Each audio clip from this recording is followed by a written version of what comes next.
Bataan has fallen. On April 9, 1942, officials in command of Bataan, where Filipino and American forces maintained the main resistance in the war against the Japanese, formally surrendered through the Voice of Freedom radio broadcast.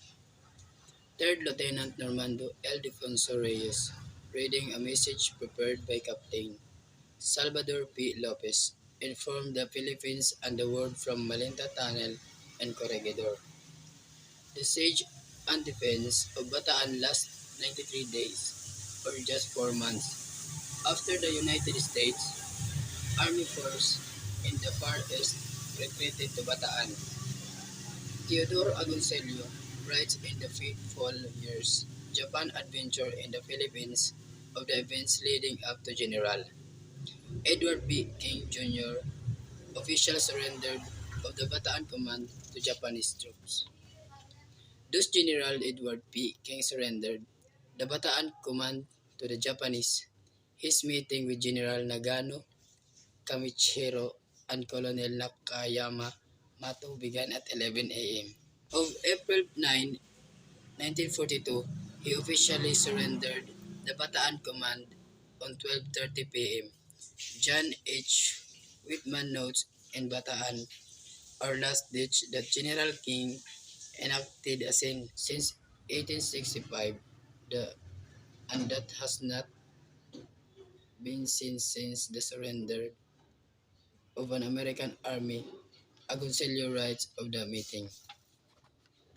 In Australia, President Quezon made his first public statement since arriving Australia, summarized by the press as pledging the Philippines to the Allied cause, and which paid a glowing tribute to the valor of troops We go.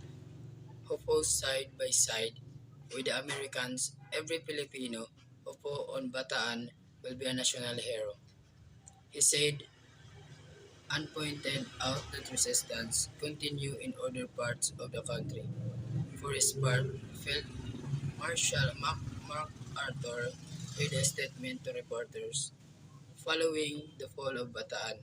The Bataan force went out as it would have wished, fighting to the end its flickering, forlorn hope. No army has done so much with, with so little, and nothing became it more than its last hour of trial and agony.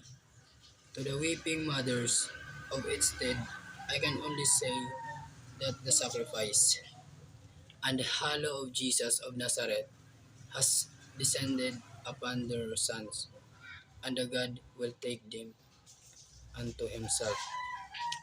Half away through the Voice of Freedom radio broadcast, Third Lieutenant Reyes read, Bataan has fallen, but the spirit of the made it stand, a beacon to all the liberty-loving peoples of the world cannot fall. After the official surrender of Bataan to the Imperial Japanese forces, thousands of Filipino and American soldiers were forced to march from Mariveles, Bataan to Capas Tarlac. The prisoners initially began on foot but then transferred to freight cars. Whitman writes, because of the complete breakdown in the Army's organization, the losses suffered by the defenders in the final week of fighting will never be known.